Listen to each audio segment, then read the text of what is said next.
patient as patient entrepreneurs. How can we collaborate and involve their voice from the beginning? And then we move on to connecting the dots with other partners in the ecosystem of innovation, from public and private, from everywhere. We want to partner with you. So the power of design is probably an unusual name, and a lot of you will be thinking about it. But hold on your thoughts until our first question, and then I will introduce Alain, who will actually welcome all of our panelists of today. Thank you, Katja. It has been an amazing experiment today to really get together and connect patient entrepreneurs, NGOs, corporates, and of course also governments in this initiative. And as we of course experimenting, we of course try out new things, and sometimes of course technology is not always on the side. So of course some of you might have experienced some difficulties throughout the day, but we want to apologize for that on behalf of the team. But of course this is also a new way of working that we are experimenting with. And I think it's very important to experiment and to also not be afraid of failure, because if we fail, we learn from it. And next time when we do it, we can even do it better. That said, we have a very exciting panel to close the day with. We have Mark Lee, Global Head of Personalized Healthcare from Roche. We have Carla Messina, Medical Scientific Affairs, Roche Diagnostics, Partnering and Business Development.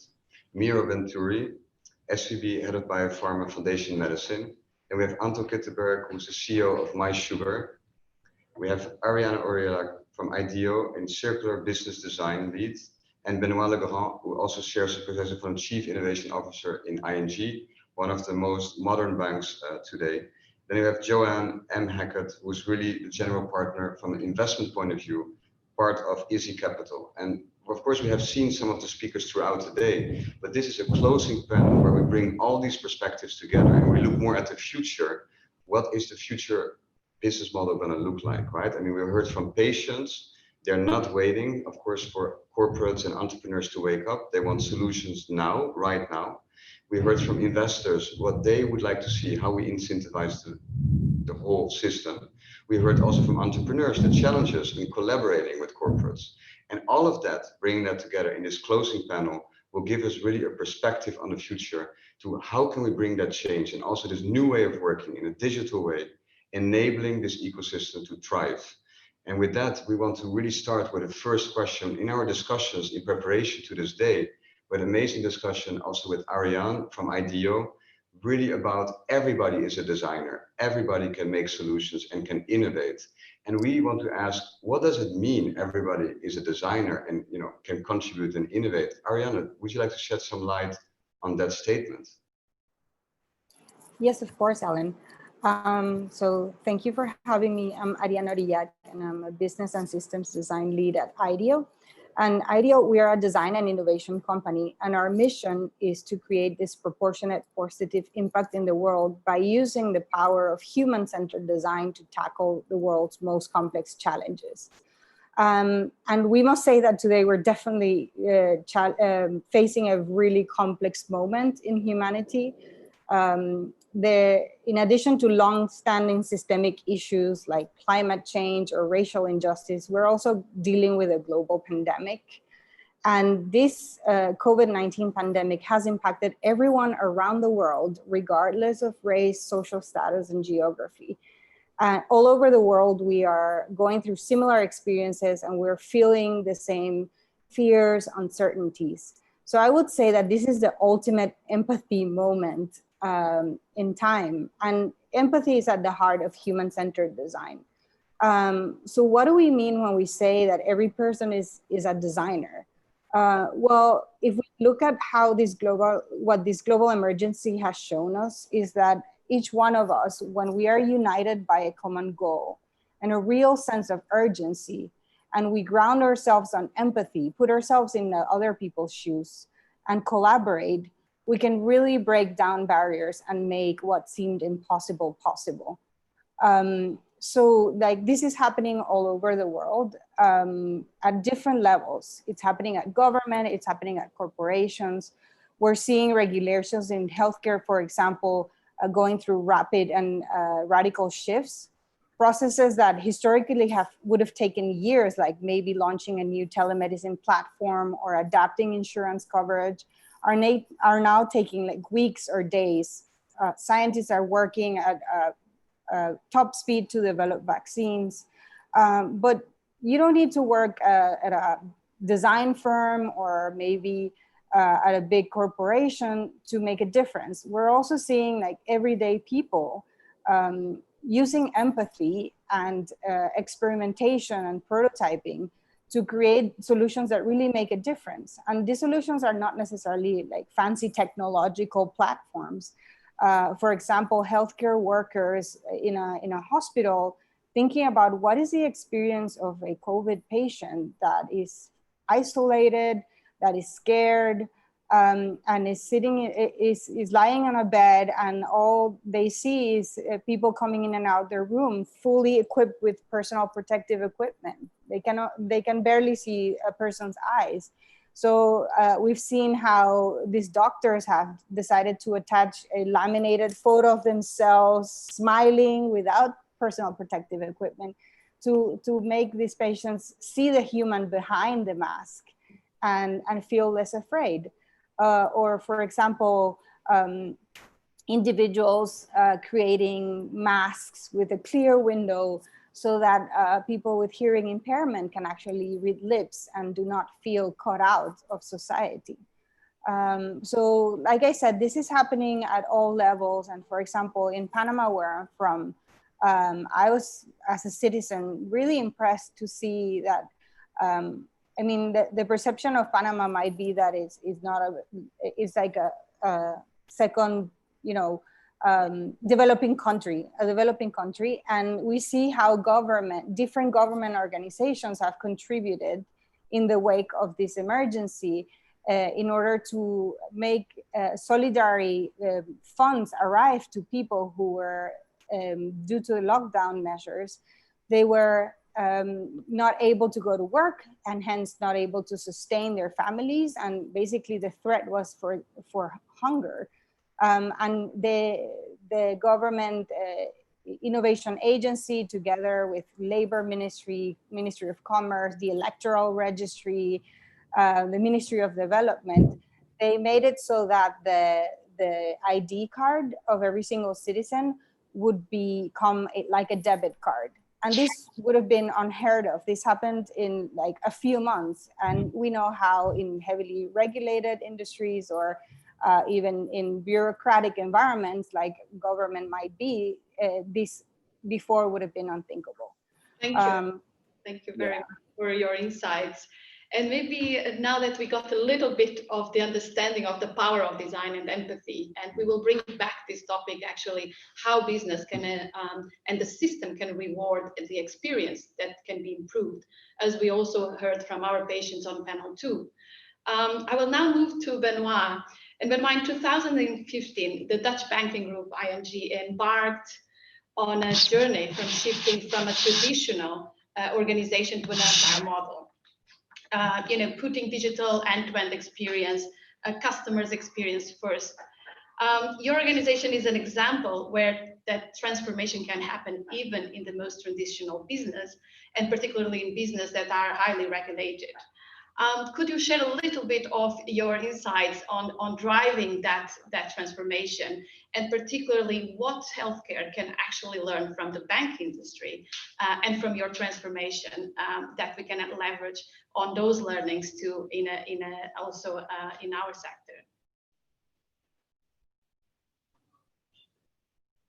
Benoit, I think you are on mute. Yes. So thanks, Katja, and thanks for having me here. I'm a bit let's say, the weird animal on this panel coming from the banking world.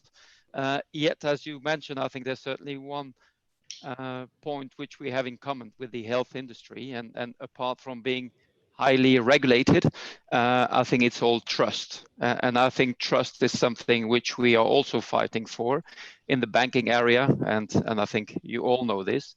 And that's certainly a starting point which we have to acknowledge to start from our innovation journey. So for those who don't really know ING, it's one of the top 10 European banks with 50,000 employees working in about 40 different countries. And as you can imagine, as a big group, we're facing quite a challenge of transforming ourselves, though we started about 20 years ago when we started with ING Direct, where we, let's say, disrupted the banking model by saying maybe branches are maybe less necessary than what you think. Now, the COVID crisis is now showing this to the last people who were still not believing in it. But I think it just shows you that things take a lot of time, and technology might be very fast.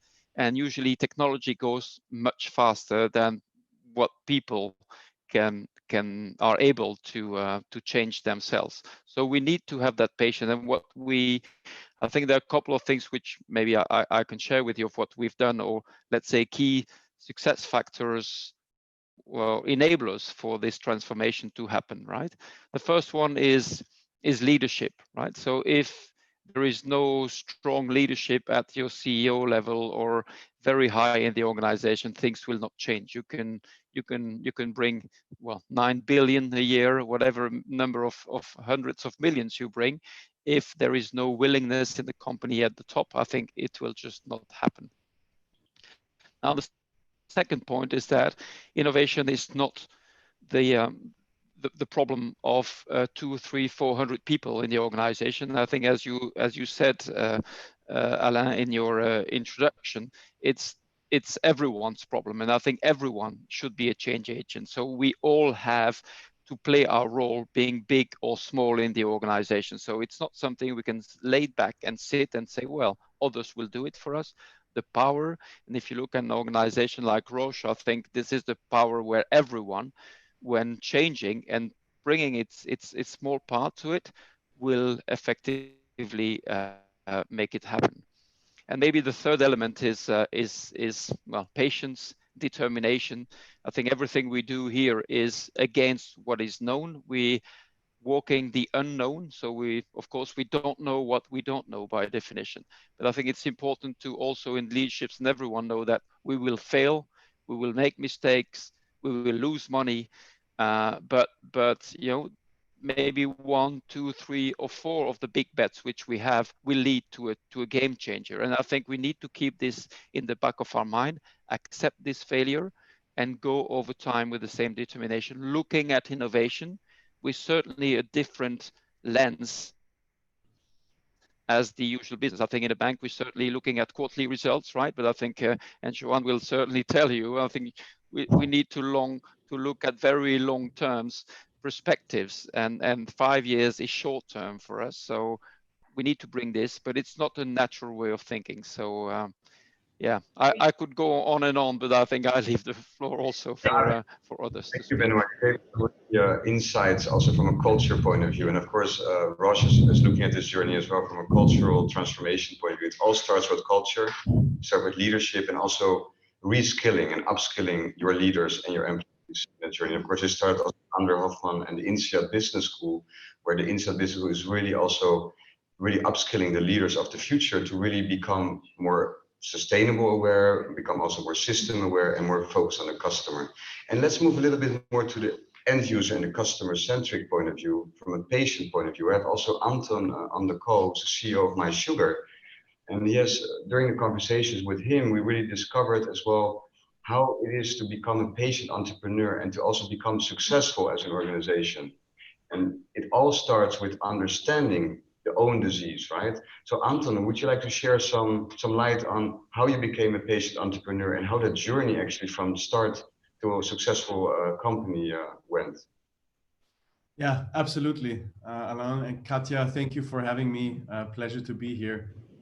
Maybe just a couple words on MySugar before I share a little bit more on the journey. MySugar is really an integrated diabetes management solution that has one primary goal: to make diabetes suck less, because it's a chronic disease that you live with, and we really try to make it better and help you to make the right decisions at the right time. And so this whole journey really starts from ourselves. So I live with type 1 diabetes for over 30 years, and understanding the disease and growing up with the disease and living with this gives a very different perspective on patients in general. I think the word patient is a little bit misleading, especially if you're living with a chronic disease, because it's part of your life. You don't feel sick in that sense. So you're a consumer and you have a different perspective on this. And so when we started, that was the time when the app stores really emerged, and digital therapeutics were not even really talked about. We understood ourselves well, we understood the disease well, and with the combination of the App Store and our understanding of the disease, we saw a real opportunity to change millions of lives. And I would say our whole journey is kind of separated from a business point of view also in 3 major steps. One, it starts with the patient. Second, it goes into industry. And third, it really goes about payers and reimbursement. And so really our secret sauce or the success is really the initial focus on patients and obsession with the customer, understanding what is happening in their lives and meeting them from a very different perspective, eye-to-eye level, not kind of a doctor-patient relationship, but actually really being with you in the life that you're living every day. And and so we created a product that people truly love, that they're really excited about it. And they shared with us this feedback, and we saw the uptake of our solution significantly growing, and that gave us the credibility also to approach the industry partners that have developed the medical device systems that people with diabetes need every day in order to measure, inject, kind of take care of their therapy. And we knew once we get them on board, our customers will have a more easy life because we will integrate the devices, the data flows in automatically, and suddenly the life with diabetes becomes a bit less burdensome. And so so we have a product that people love. We have the industry on board that provides kind of the automatic data access. And that was the time for us when we went into the payer world and said, okay, now it's time to capture the value and really get reimbursement. And I have to say that's kind of an awakening if you go these 3 steps, because it's very difficult to get reimbursement or to really capture the value when the systems have not yet created pathways to actually make that happen. And so we ventured into this with some first success, but quickly got to a point, okay, the scale that we have achieved just going to patients and the scale that we have achieved partnering with the industry is not something that we can just replicate in the payer world. And thank you, Anton, I would like to also react a little to what you said, because this is a very important point, which I think is very critical, right? I mean, about patient experience. We heard this from the patient entrepreneurs that said industry partners and also entrepreneurs need to really understand our needs and focus first on the needs before they start working on solutions, right? I mean, in multiple panels. Can you give one tip to also the corporates here, maybe in the room, to also the entrepreneurs in the room?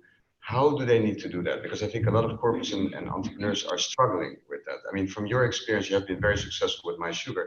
What would be your, one tip that you would like?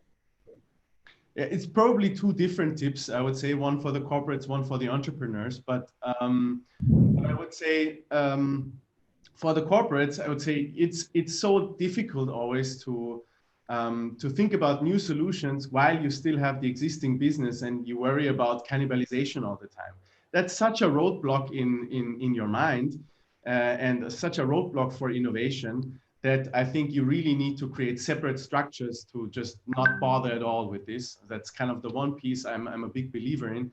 And for the entrepreneurs, I think when we really think about creating transformative solutions, and it's kind of coming back to this point of when we went into the insurance world, you kind of, if you want to build a solution to solve a big problem in a system that has been defined for the past, you actually get stuck, right? It's hard to advance. And so I think it's super important to not necessarily design a solution for a kind of defined box of the past, but actually to think about, how do we need to change the box in order to really bring a transformative solution to the market? And so at the time for us, that meant we were even thinking about creating our own insurance for people with diabetes because nobody wanted to insure those people.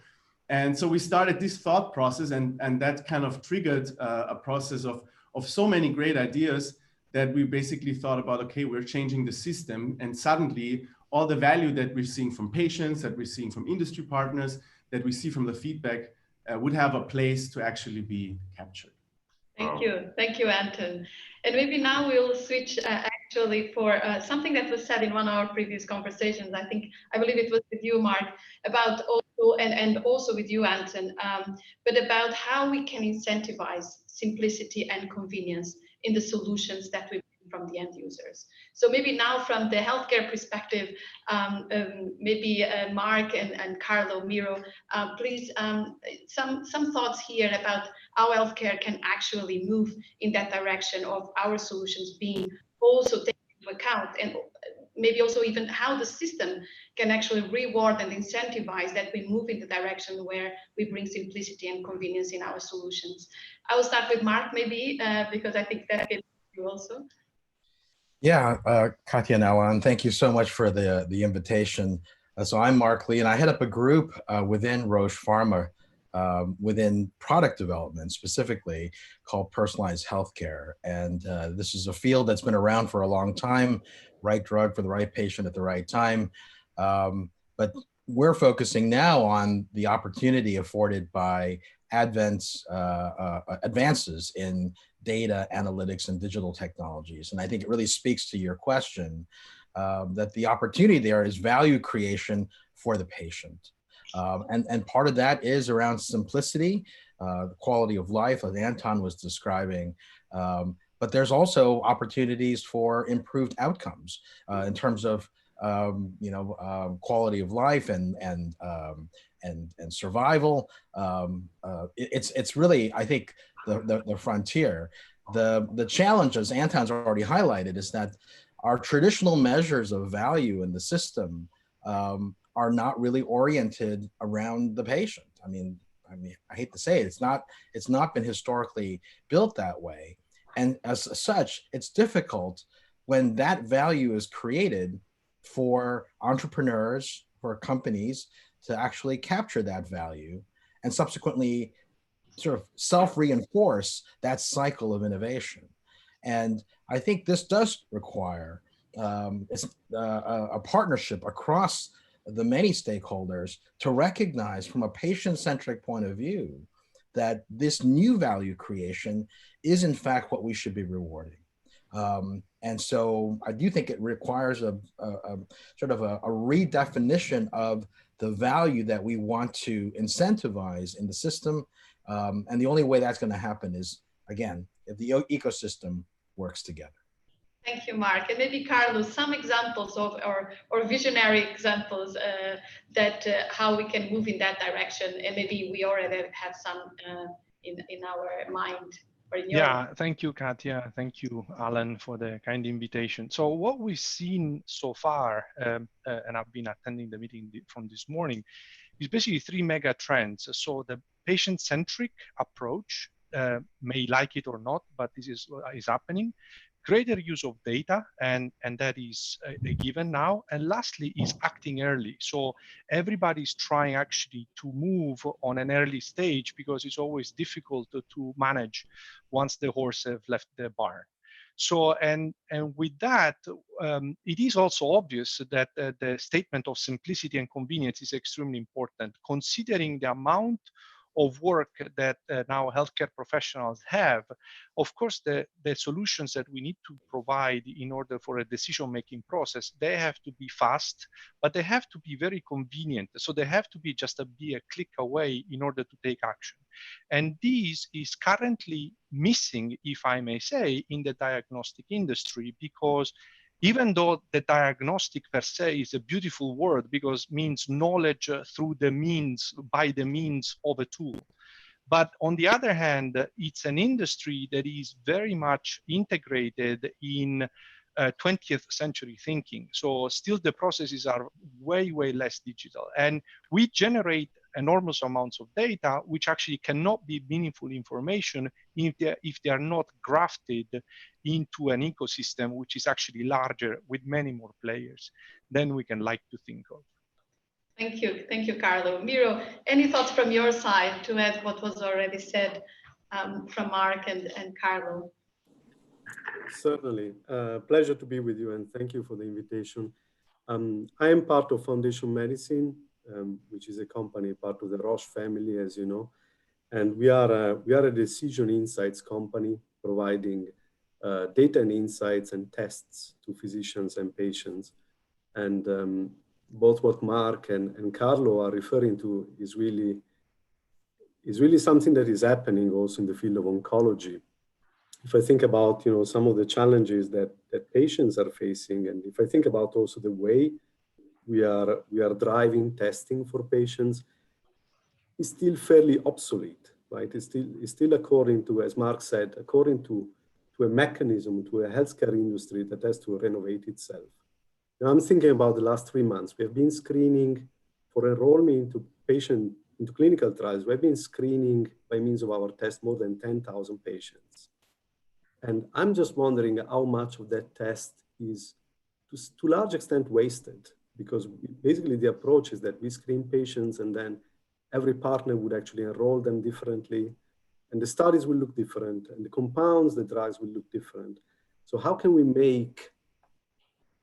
think about a sustainable way of driving those type of studies in a manner that remains compliant, that justifies the value of the drugs that are in development, but also that truly adds value to the patients? Starting, you know, a little bit on a negative note, but on the positive side, there are also very interesting developments and new ways of thinking that are happening in industry, in the healthcare sector.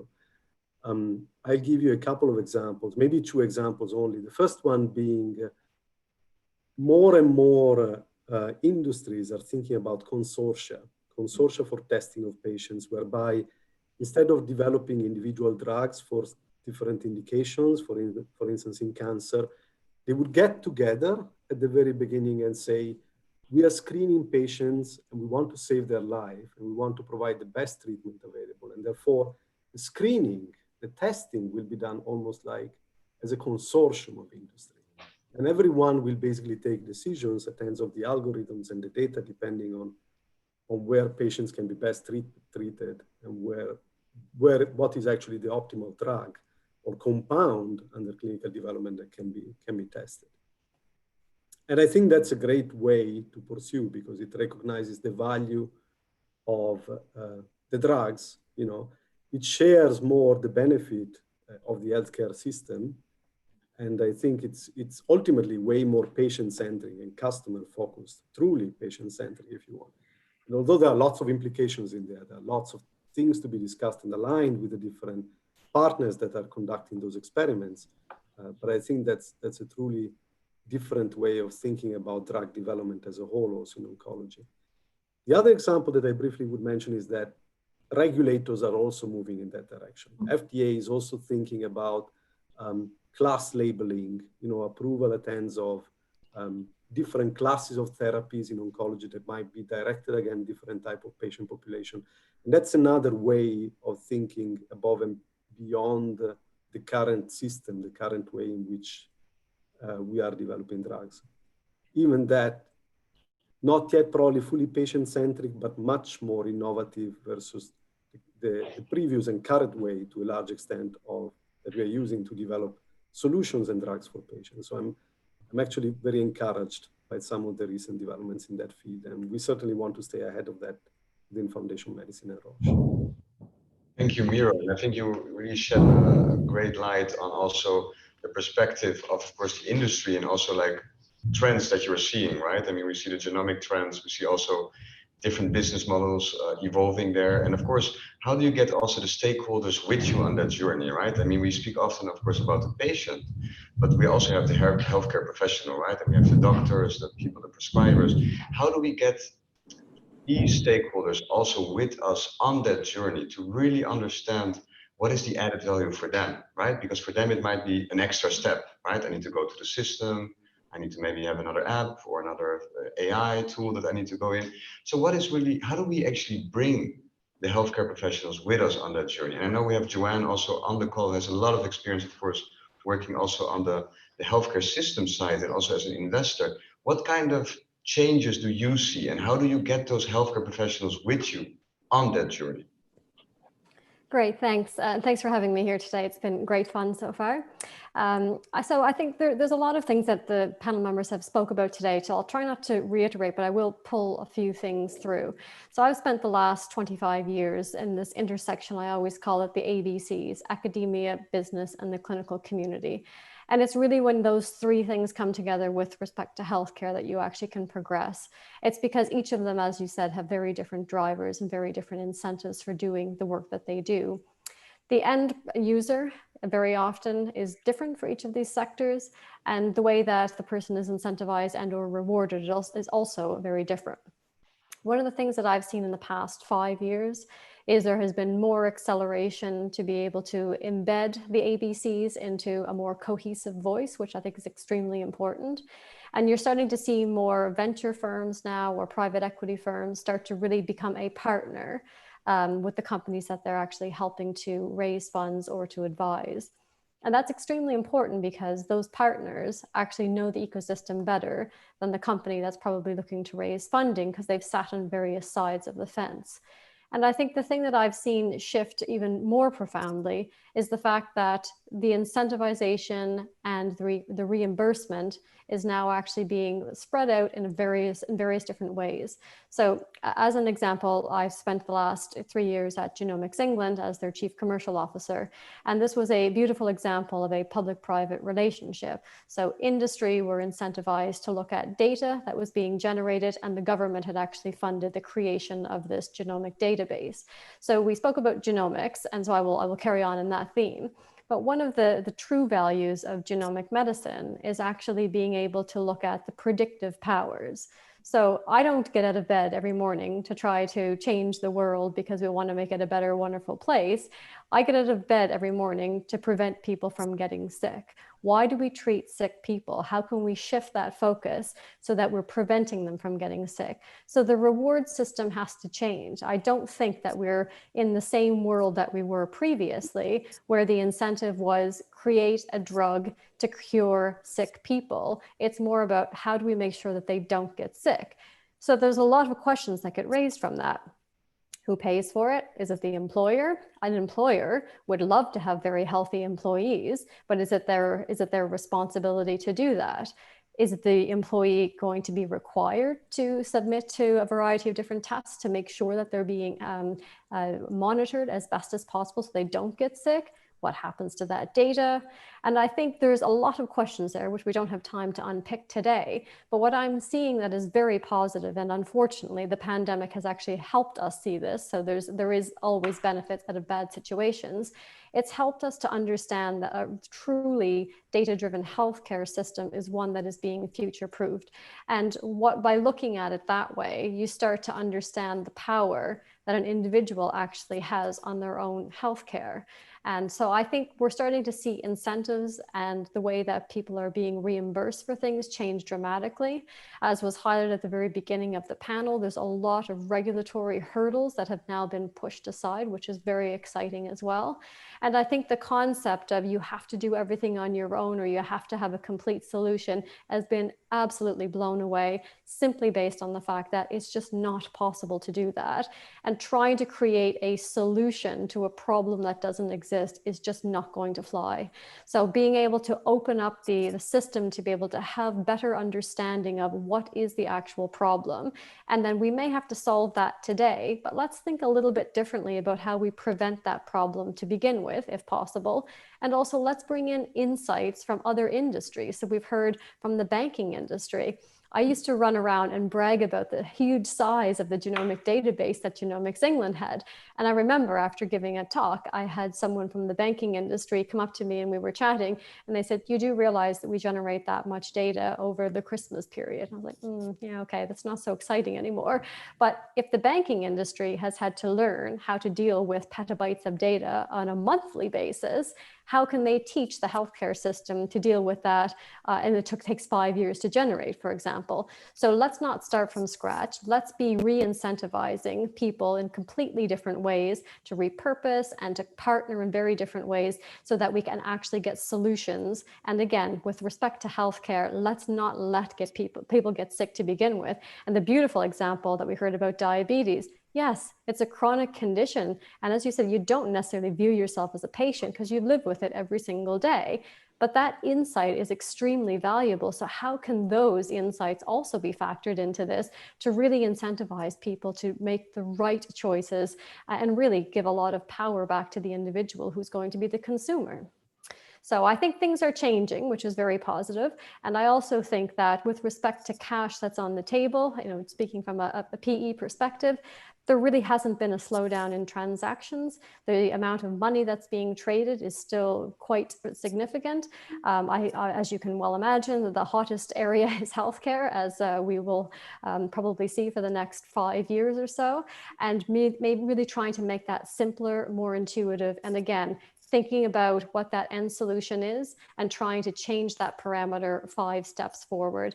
So we will need solutions for problems today, but let's future-proof our healthcare system by thinking about how we prevent them to begin with, being open-minded about the collaborations we have, and incentivize people and reward them for doing the work that needs to be done. Thank you, Joanne. I think this is also really a very good shift as well. I mean, I know, Carlo, you have, of course, been also working, of course, in the healthcare system yourself as a doctor. I mean, if we speak about the healthcare professionals, like, do they really understand those needs like corporates do and entrepreneurs do? Or what can we do to actually bring them on board on that journey? I mean, from your experience as well. Well, I think the best, I mean, right now, the clinicians are overburdened with administrative work. And that's a reality. There's not much you can do. So if you start even grafting in their pipeline of work complex genomic data that they need to interpret in order to take a decision, you understand that it's either the administrative work that is going to suffer, or is basically the caring of patients. And I believe right now, unfortunately, as Joanna rightly highlighted, is the incentives. So if the healthcare, as Mark was saying previously, is incentivized by volume and not by quality.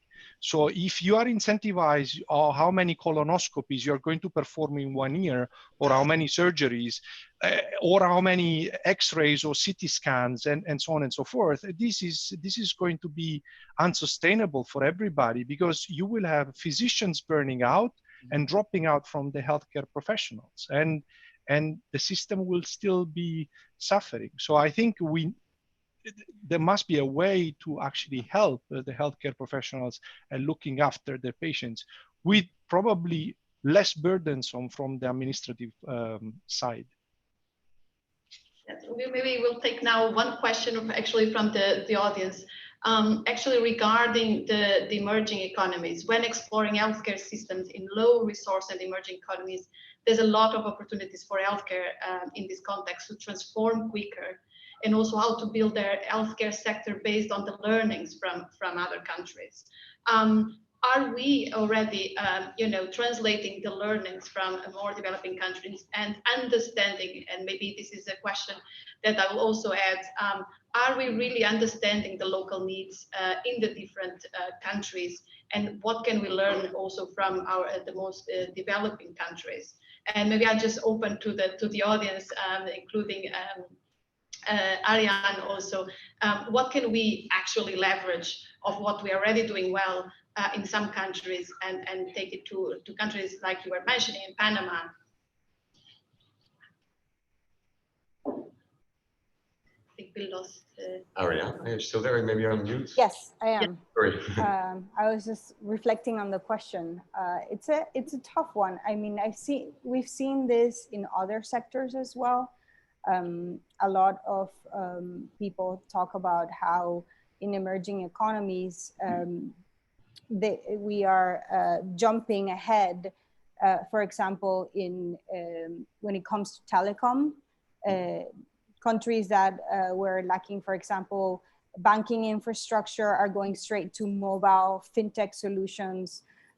So the advantage of emerging economies is to partner with the developed countries to see where the latest solutions are, and then implement those rather than the old system or the old infrastructure. So in the lack of infrastructure, you have like a blank plate that you can start with.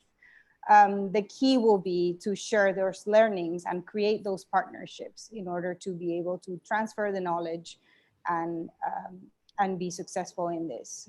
Again, the power of design as we started, and actually we will close with the beginning, which is the power of design, understanding the end user, understanding the customer, and once more about collaboration. So any last words before we close? Yeah, I mean, I think for me, unfortunately, we don't have a lot of time, of course, to maybe continue the discussion, because I see so many amazing insights coming, right? I mean, patients, we heard patient entrepreneurship, we heard also from Carlo, right? Really, how do we get the physicians and the healthcare professionals on board? Joanne, of course, reflecting really on the investment side. And Anton, and Anton, customer, right? I mean, and customer-centric. And I think also, Benoit, you really clearly said it's not only about, you know, new technologies and new apps and new AIs, but it's really about this culture that you need to build in a company to make the transformation really last, right? To integrate that transformation in your company culture. And it's a question of survival, right? If big companies want to survive in the future and they need to compete, we need to, of course, change. I would really like to pause here because, of course, we have another session coming up, and it's the European Innovation Council, where we have a collaboration going on for already 2 years, where we really are getting the best companies in multiple categories. So we have categories in AI and automation. We, of course, have category also in future workplace, Industry 4.0, just to mention a few. And we would like to invite you to really go to these pitching sessions and to also learn maybe some new partners, maybe get to know some new faces, some new companies that are of interest for you, and also to go to the virtual marketplace and to really have that one-to-one discussion with those companies, and of course set the one-to-one meetings in Wednesday and Thursday and even beyond that. So really go and visit the virtual marketplace, make those connections, and thank you, and really, you know, explore new partnerships and new partnership opportunities. And here we have to unfortunately pause. I want to thank all the speakers. Yeah. You did an amazing job, and I'm sure our discussion will continue after this panel. And I'm very excited to also got to know you a little bit better and to also build partnership with you for the future. So thank you very much. Thank you also, yes. Katja. I mean, we have been, of course, yes, in this journey for quite a few weeks, but we have an amazing team. They're all actually here in the room. And thank you to our audience who has been with us since the morning, and to all our panelists that have joined, and actually one-to-ones with all of you to understand really and bring your insights. Thank you so much for your valuable time. And let's continue the collaboration. Please join us in the afternoon and in future conversations. It's all about collaboration. Thank you. Thank you so much for your attention. And let's go to the European Innovation Council. Bye.